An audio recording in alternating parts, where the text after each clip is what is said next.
ಇವತ್ತಿನ ಒಂದು ಸ್ಪೆಷಲ್ ಆಗಿರುವಂತ ರೆಸಿಪಿ pork roast.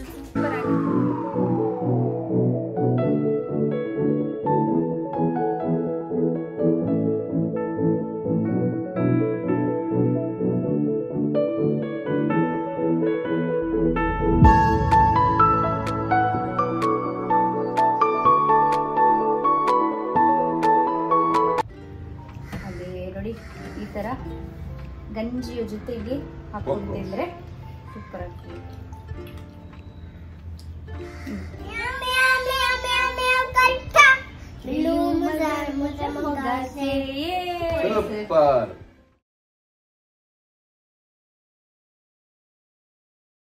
ಹೇ ಎವ್ರಿವನ್, ಹೇಗಿದ್ದೀರಿ ಎಲ್ಲರೂ? ನೀವೆಲ್ಲ ಸುಶರಾಗಿದ್ದೀರಿ ಅಂತ ಭಾವಿಸ್ತೀವಿ. ಹಾಗೆ ಹೊಸದೊಂದು ಸಂಡೇ ಸ್ಪೆಷಲ್ ರೆಸಿಪಿಯೊಂದಿಗೆ ಮತ್ತೊಮ್ಮೆ ನಾವು ಭೇಟಿ ಆಗ್ತಾ ಇದ್ದೀವಿ ಅಲ್ವಾ?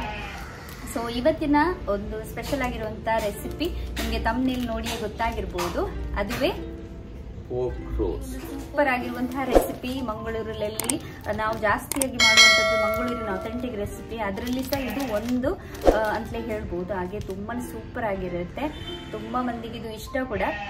ಸೊ ಅದನ್ನು ಸಿಂಪಲ್ ವೇಯಲ್ಲಿ ಯಾವಾಗ ನಾವು ರೆಗ್ಯುಲರ್ ಅಲ್ಲಿ ಮಾಡುವಂತಹ ಒಂದು ರೆಸಿಪಿ ವಿಡಿಯೋಸ್ ಏನಿದೆ ಅದೆಲ್ಲ ಸಿಂಪಲ್ ಆಗಿ ಹಸ್ಬೆಂಡ್ ಎಕ್ಸ್ಪ್ಲೈನ್ ಮಾಡ್ತಾರೆ. ಇವತ್ತು ಸಹ ತುಂಬಾ ಸಿಂಪಲ್ ಆಗಿರುವಂತಹ ರೆಸಿಪಿಯನ್ನ ಎಕ್ಸ್ಪ್ಲೈನ್ ಮಾಡಿದ್ದಾರೆ ಕೂಡ, ಹೌದಲ್ವಾ? ಸೊ ತುಂಬಾ ಈಸಿ ಆಗಿರುವಂತಹ ರೆಸಿಪಿ, ಡೆಫಿನೆಟ್ಲಿ ನೀವು ಸಹ ಟ್ರೈ ಮಾಡಿ. ಈ ಒಂದು ರೆಸಿಪಿ ಯಾವ ರೀತಿ ಹೋಗುತ್ತೆ ಅಂತ ಹೇಳಿ ನೋಡುವ. ಸೊ ಇವತ್ತಿನ ಈ ವಿಡಿಯೋ ಸ್ಟಾರ್ಟ್ ಮಾಡುವಲ್ಲ? ಹಾಗಾದ್ರೆ ಸ್ಟಾರ್ಟ್ ಮಾಡುವ. ಪೋರ್ಕ್ ರೋಸ್ಟ್ ಮಾಡಲು 2 ಟೇಬಲ್ ಸ್ಪೂನ್ ಅಷ್ಟು ಕೊತ್ತಂಬರಿ, 1 ಟೇಬಲ್ ಸ್ಪೂನ್ ಅಷ್ಟು ಜೀರಿಗೆ, 12 ಬ್ಯಾಡಗಿ ಮೆಣಸು, 6 ಲವಂಗ, 2 ಚಿಕ್ಕ ಏಲಕ್ಕಿ, 1 ಸ್ಟಾರ್, 2 ತುಂಡಿನಷ್ಟು ಚಕ್ಕೆ, 1 ಟೇಬಲ್ ಸ್ಪೂನ್ ಅಷ್ಟು ಕಾಳುಮೆಣಸು, 1/4 ಟೇಬಲ್ ಸ್ಪೂನ್ ಅಷ್ಟು ಗಸಗಸೆಯನ್ನು ತೆಗೆದುಕೊಂಡಿದ್ದೇನೆ. ಇದನ್ನು ಇವಾಗ ಚೆನ್ನಾಗಿ ಹುರಿದುಕೊಳ್ಬೇಕು. ಇವಾಗ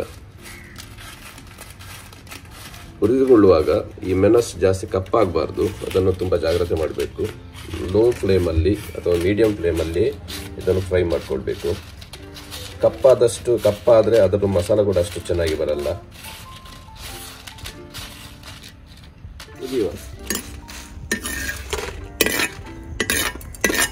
ಇವಾಗ ಉಳಿದ ಗರಂ ಮಸಾಲ ನಾನು ಒಟ್ಟಿಗೆ ಹಾಕ್ತಾ ಇದ್ದೇನೆ ಇದಕ್ಕೆ.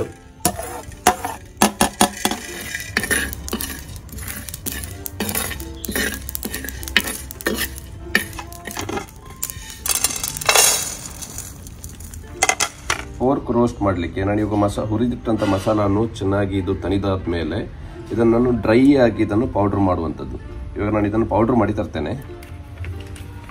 ನಾನು ಇದಕ್ಕೆ 1 kg ನಾನು ಪೋರ್ಕನ್ನು ತೆಗೆದುಕೊಂಡಿದ್ದೇನೆ. ಪೋರ್ಕ್ ರೋಸ್ಟ್ ಮಾಡಲು ಆದಷ್ಟು ಫ್ಯಾಟ್ ಕಡಿಮೆ ಇದ್ದಂಥ ಮಾಂಸ ತೆಗೆದುಕೊಂಡ್ರೆ ಒಳ್ಳೆಯದು. ಆದರೆ ನನಗೆ ಇವತ್ತು ಅಷ್ಟು ಸಿಗಲಿಲ್ಲ, ಫ್ಯಾಟ್ ಕಡಿಮೆ ಇರುವಂಥದ್ದು. ಸ್ವಲ್ಪ ಫ್ಯಾಟ್ ಉಂಟು, ಆದರೂ ತೊಂದರೆ ಇಲ್ಲ.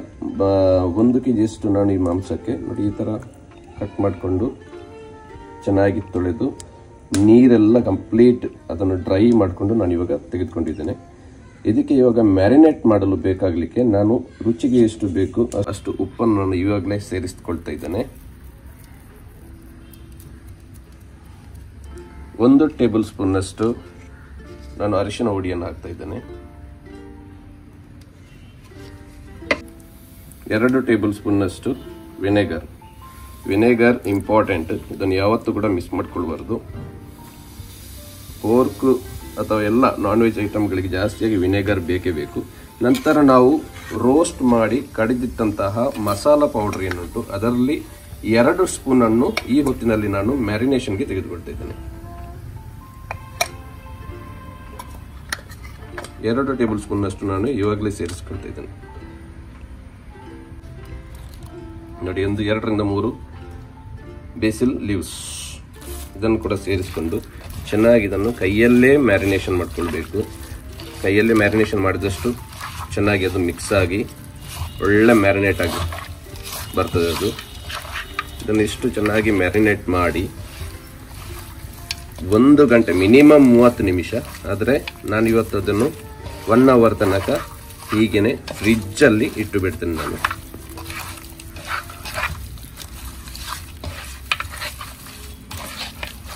ನೋಡಿ ಇವಾಗ ಡ್ರೈ ಉಂಟು, ನೋಡಿ ಯಾವುದೇ ನೀರಿನ ಅಂಶ ಇಲ್ಲ ನೋಡಿ. ಆದರೆ ಆಮೇಲೆ ಇದು ಬೇಯಿಸುವಾಗ ಇದರದ್ದು ನೀರು ಬಿಡ್ತದೆ.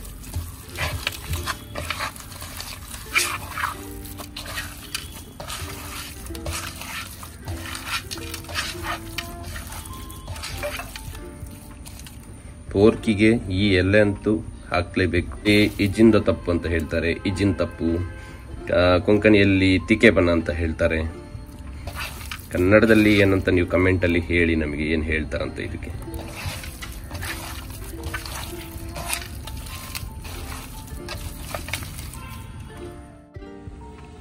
ನೋಡಿ, ಮ್ಯಾರಿನೇಟ್ ಆದ ಮೇಲೆ ಸರಿಸುಮಾರು 1 ಗಂಟೆ ನಾನು ಫ್ರಿಡ್ಜ್ ಅಲ್ಲಿ ಇಟ್ಟು ಇವಾಗ ನಾನು ಇದನ್ನು ಬಾಯ್ಲ್ ಮಾಡಲು ಇವಾಗ ಹೊರಗೆ ತೆಗೆದಿದ್ದೇನೆ. ಇವಾಗ ನಾನು 1 ಚಮಚದಷ್ಟು ಎಣ್ಣೆಯನ್ನು ಹಾಕಿ ಬಿಸಿ ಮಾಡಲು ಇಟ್ಟಿದ್ದೇನೆ. ಇವಾಗ ಮ್ಯಾರಿನೇಟ್ ಮಾಡಿ ಇಟ್ಟಂತಹ ಮಾಂಸವನ್ನು ಇದಕ್ಕೆ ಇವಾಗ ಸೇರಿಸುವಂತದ್ದು.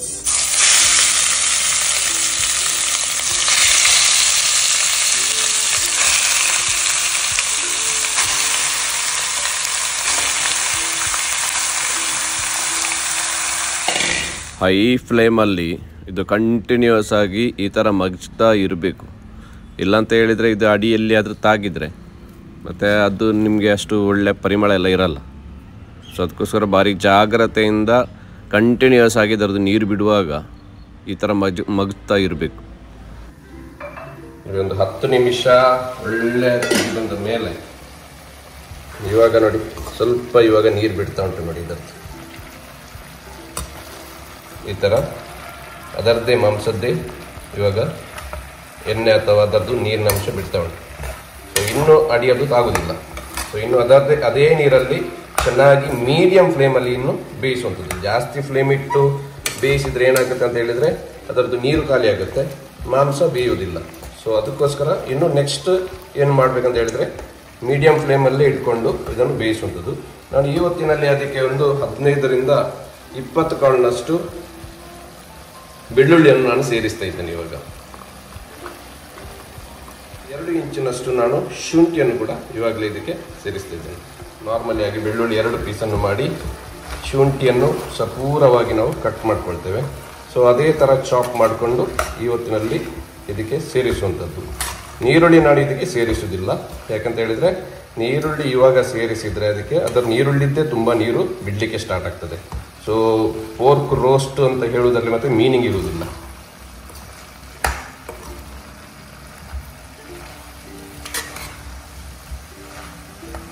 ಇದನ್ನೇನು ಇದೇ ಥರ ಒಂದು 15 to 20 ಮಿನಿಟ್ಸ್ ಮೀಡಿಯಂ ಫ್ಲೇಮಲ್ಲಿ ಇದನ್ನು ಬೇಯಿಸಲಿಕ್ಕೆ ಬಿಡಬೇಕು.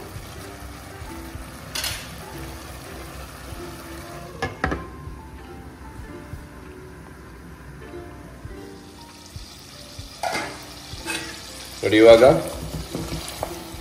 ಪೋರ್ಕ್ ಚೆನ್ನಾಗಿ ಇವಾಗ ಬೆಂದಿದೆ. ಇದು ಒಳ್ಳೆ ರೀತಿಯಲ್ಲಿ ಬಾಯ್ಲ್ ಆಗಿದೆ. ಇವಾಗ ನಾನು ನೀರು ಸ್ವಲ್ಪ ಕೂಡ ನೀರು ಹಾಕಿರಲಿಲ್ಲ, ಆದರೆ ಅದರದ್ದೇ ನೀರು ಬಿಟ್ಟಿದೆ. ಯಾಕಂತ ಹೇಳಿದರೆ ಸ್ವಲ್ಪ ಕೊಬ್ಬು ಇತ್ತು ಇದರಲ್ಲಿ. ಸೊ ಕೊಬ್ಬಿದ್ದು ಎಣ್ಣೆ ಕೂಡ ಬಿಟ್ಟಿದೆ. ಆದರೆ ಅದನ್ನು ನಾನು ಸಪ್ರೇಟ್ ಮಾಡ್ತೇನೆ. ಸೊ ಇವಾಗ ಇದನ್ನು ನಾನು ಬೇರೆ ಪಾತ್ರೆಗೆ ಶಿಫ್ಟ್ ಮಾಡ್ತಾ ಇದ್ದೇನೆ.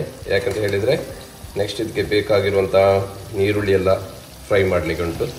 ಅದಕ್ಕೋಸ್ಕರ ಇದನ್ನು ತೆಗೆದು ನಾನು ಇವಾಗ ಸಪ್ರೇಟ್ ಮಾಡ್ತಾ ಇದ್ದೇನೆ. 90% ಇದು ಇವಾಗ ಬಾಯ್ಲ್ ಆಗಿದೆ. ಇವಾಗ ನಾನು ಇದರಿಂದ ಮಾಂಸವನ್ನು ಸಪ್ರೇಟ್ ಮಾಡಿದ ಮೇಲೆ ಏನು ಕೊಬ್ಬಿನ ಅಂಶ ಇಲ್ಲಿ ಉಂಟು, ಕೊಬ್ಬಿನ ಏನು ಎಣ್ಣೆ ಅದು ಬಿಟ್ಟಿದೆ, ಅದೇ ಎಣ್ಣೆಯಲ್ಲಿ ನಾನು ಇವಾಗ ಬೆಳ್ಳುಳ್ಳಿಯನ್ನು ನಾನು ಸ್ವಲ್ಪ ಬೆಳ್ಳುಳ್ಳಿ ಹಾಕ್ತಾ ಇದ್ದೇನೆ. ಬೆಳ್ಳುಳ್ಳಿಯನ್ನು ಕೂಡ ಅದರಲ್ಲೇ ಕಾಯಿಸ್ತಾ ಇದ್ದೇನೆ.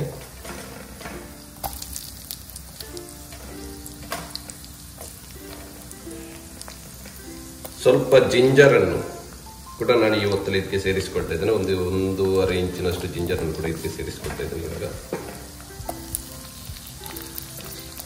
ಸರಿಸುಮಾರು ಒಂದು 12ರಿಂದ 10-12 ಬೆಳ್ಳುಳ್ಳಿಯನ್ನು ನಾನು ಹಾಕಿದ್ದೇನೆ. ಹಂದಿ ಮಾಂಸಕ್ಕೆ ನೀವು ಎಷ್ಟು ಬೆಳ್ಳುಳ್ಳಿ ಹಾಕ್ತೀರಾ ಅಷ್ಟು ಒಳ್ಳೆಯದು. ಬೆಳ್ಳುಳ್ಳಿ ಮತ್ತು ಜಿಂಜರ್ ಅದು ಸರಿ ಸಮಾನವಾಗಿ ಇರಬೇಕು. ಆವಾಗ ಮಾತ್ರ ಪೋರ್ಕ್ಗೆ ಒಳ್ಳೆ ಟೇಸ್ಟ್ ಬರುವಂಥದ್ದು.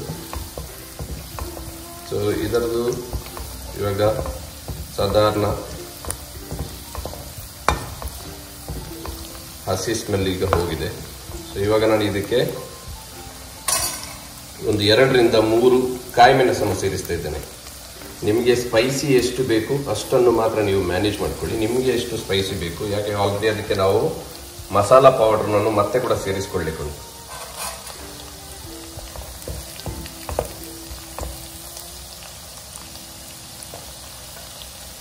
ಇವತ್ತಿನಲ್ಲಿ ನಾನು ನೀರುಳ್ಳಿಯನ್ನು ಕೂಡ ಇದಕ್ಕೆ ಸೇರಿಸ್ಕೊಳ್ತಾ ಇದ್ದೇನೆ. ನೀರುಳ್ಳಿ ನಾವು ಪೋರ್ಕ್ ಬಾಫತ್ ಎಲ್ಲ ಮಾಡುವಾಗ ಯಾವ ಸೈಜಲ್ಲಿ ನಾವು ಕಟ್ ಮಾಡ್ಕೊಳ್ತೇವೆ ಅದೇ ಸೈಜಲ್ಲಿ ನಾವು ಕಟ್ ಮಾಡಿಕೊಂಡು ಸೇರಿಸುವಂಥದ್ದು. ಒಂದು ದೊಡ್ಡ ಸೈಜಿನ ನೀರುಳ್ಳಿಯನ್ನು ನಾನು ತೆಗೆದುಕೊಂಡಿದ್ದೇನೆ. ಸೊ ನೀರುಳ್ಳಿಯನ್ನು ಸದಾ ಇದರಲ್ಲಿ ಜಾಸ್ತಿ ಡೀಪ್ ಫ್ರೈ ಮಾಡುವಂಥದ್ದಲ್ಲ, ಜಸ್ಟ್ ಬೇಯಿಸುವಂಥದ್ದು. ಕಂಪ್ಲೀಟ್ ಡೀಪ್ ಫ್ರೈ ಆಗಬಾರ್ದು ಇದು, ಯಾಕೆ ನಾವು ಮತ್ತೆ ಕೂಡ ಮಾಂಸ ಇದರಲ್ಲಿ ಹಾಕಿ ಮಸಾಲವನ್ನು ಇದರೊಟ್ಟಿಗೆ ಹಾಕಿ ನಾವು ಫ್ರೈ ಮಾಡಲಿ ಬೇಯಿಸಲಿಕ್ಕೆ ಇರುವಂಥದ್ದು.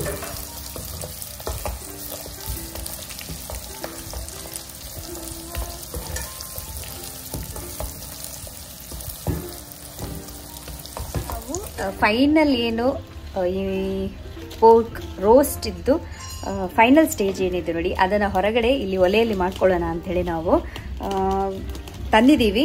ಮುಂಚೆ ನಾವು ಪ್ಯಾನಲ್ಲಿ ಮಾಡಿದ್ದು, ಯಾಕಂತ ಹೇಳಿದ್ರೆ ಜಾಸ್ತಿ ಹೊತ್ತು ಅಡಿತಾಗುತ್ತೆ ಬೇಗ ಅಂತ ಹೇಳಿ. ಯಾಕಂತ ಹೇಳಿದ್ರೆ ನಾವು ತುಂಬ ಹೊತ್ತು ಅದನ್ನು ಫ್ರೈ ಮಾಡಲಿಕ್ಕಿತ್ತು. ಅದಕ್ಕೋಸ್ಕರ ನಾವು ಇವಾಗ ಹೊರಗಡೆ ಫೈನಲ್ ಏನು ಅದರದ್ದು ಟಚ್ ಉಂಟು ಅದನ್ನು ಇಲ್ಲಿ ಒಲೆಯಲ್ಲಿ ಮಾಡ್ಕೊಳ್ತಾ ಇದ್ದೀವಿ.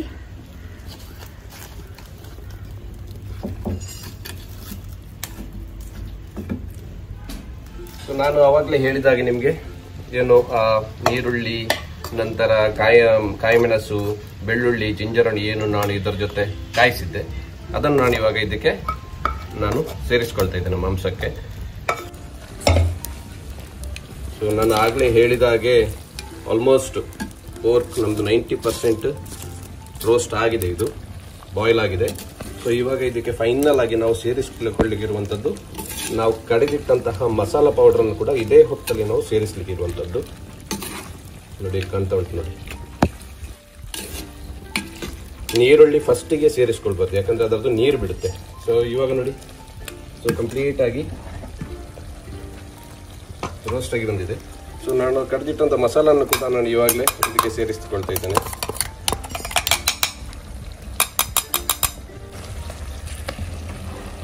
ಸೊ ಉಪ್ಪು ಬೇಕಾದರೆ ಇದೇ ಹೊತ್ತಲ್ಲಿ ನಾವು ಉಪ್ಪನ್ನು ಕೂಡ ನಾವು ಟೇಸ್ಟ್ ಮಾಡಿ ನೋಡ್ಕೊಡ್ಬೇಕು. ಬೇಕಾದರೆ ಎಷ್ಟು ಬೇಕು ಅಷ್ಟು ಇದೇ ಹೊತ್ತಿನಲ್ಲಿ ಸೇರಿಸಿಕೊಳ್ಳುವಂಥದ್ದು.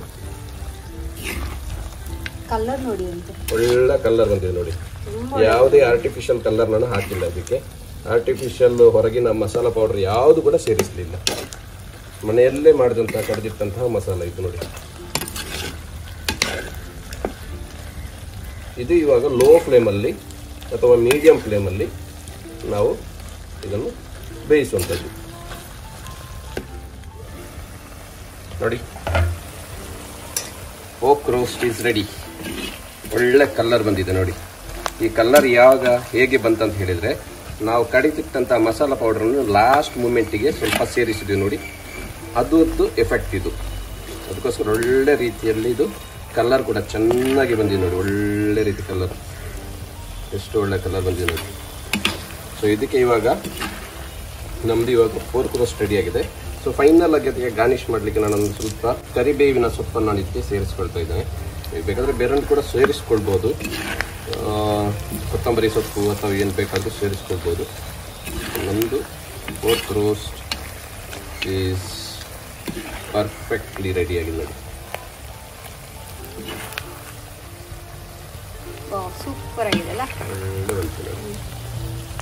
ಅದು ನೀವು ಕೊಬ್ಬಿನಲ್ಲಿ ನೋಡಿ, ಅದು ಫ್ರೈ ಮಾಡಿದ್ರಲ್ಲ ಆನಿಯನ್ ಎಲ್ಲ, ಅದರಲ್ಲಿ ಫ್ಲೇವರ್ ಇರುತ್ತೆ ಆ್ಯಕ್ಚುಲಿ ಅಲ್ಲ. ಸೂಪರ್ ಆಗಿದೆ. Thank you.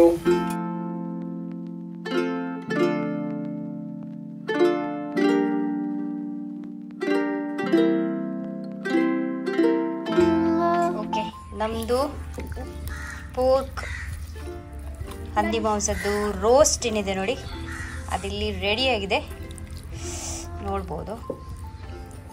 ಸೊ ಇವಾಗ ಟೇಸ್ಟ್ ಮಾಡುವಂಥ ಸಮಯ ನೋಡಿ, ಹೇಗೆ ಕಲರ್ ಎಲ್ಲ ಬಂದಿದೆ ನೋಡಿ, ಸೂಪರ್.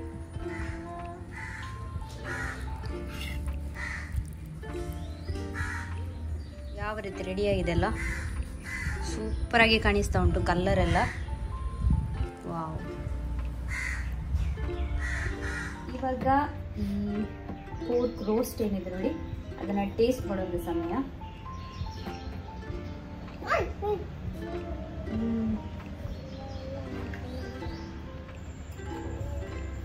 ಸೂಪರ್ ಇದೆ. ಸೂಪರ್. ನಾವು ಯಾವಾಗಲೂ ಮಾಡುವಂತಹ ಬಫತ್ಗಿಂತ ತುಂಬಾ ಡಿಫ್ರೆಂಟ್ ಟೇಸ್ಟ್ ಇದ್ರದು. ಇದು ಅದರದ್ದು ಕೊಬ್ಬಿನಲ್ಲಿ ನಾವು ಗಾರ್ಲಿಕ್ ಮತ್ತೆ ಆನಿಯನ್ ಎಲ್ಲ ಫ್ರೈ ಮಾಡಿದ್ವಿ ನೋಡಿ, ಅದರದ್ದು ಫ್ಲೇವರ್ ಸೂಪರ್ ಆಗಿ ಬರ್ತಾ ಉಂಟು ನೋಡಿ. ಸೂಪರ್. ಹೇಗುಂಟ ಅಲ್ಲಿ ಹೇಳು. ಸೂಪರಾ? ಒಳ್ಳೆದುಂಟಾ? ಟೇಸ್ಟ್ ಉಂಟಲ್ಲ? ವಾವ್, ಸೂಪರ್ ಆಗಿದೆ. ಇವತ್ತು ನಾವು ಗಂಜಿ ಜೊತೆಗೆ ಇದನ್ನ ತಿಂತಾ ಇದ್ದೀವಿ. ಇದಕ್ಕೆ ಗಂಜಿ ಸಹ ಸೂಟ್ ಆಗುತ್ತೆ. ಹಾಗೆ ನೋಡಿ, ಈ ತರ ಗಂಜಿಯ ಜೊತೆಗೆ ಹಾಕೊಂಡು ತಿಂದ್ರೆ ಸೂಪರ್ ಆಗ್ತದೆ. ಗಂಜಿ ಒಳ್ಳೆ ಕಾಂಬಿನೇಷನ್ ಅಲ್ಲ? ಗಂಜಿ super combination.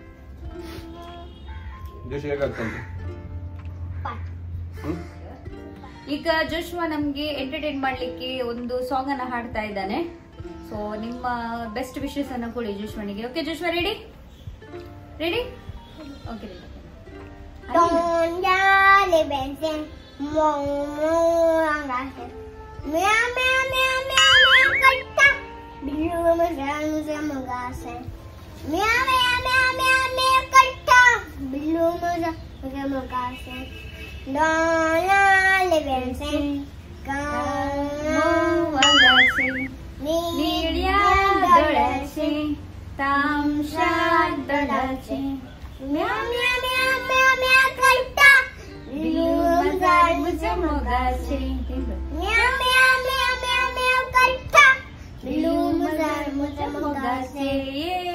Super. 10 out of 10. ಸಾಕಾಯ್ತು ಅವನಿಗೆ ಪಾಪ. ಸೊ ಜೋಶ್ವಂತ ಸಾಂಗ್ ಹೇಗೆ ಆಯ್ತಂತ ಹೇಳಿ ಆಯ್ತಾ ಕಮೆಂಟ್ ಅಲ್ಲಿ, ಅವ್ನಿಗೆ ಖುಷಿ ಆಗ್ತದಲ್ಲ ಜೋಶು? ಕೊಂಕಣಿ ಸಾಂಗ್ ಹೌದಲ್ವಾ? ಕೊಂಕಣಿ ಸಾಂಗ್ ಹಾಡಿದೆ ನಾನು. Very good Joshua. ಈಗ ಊಟ ಮಾಡು. ಮತ್ತೊಂದು ಸಾಂಗ್ ಯಾವುದು?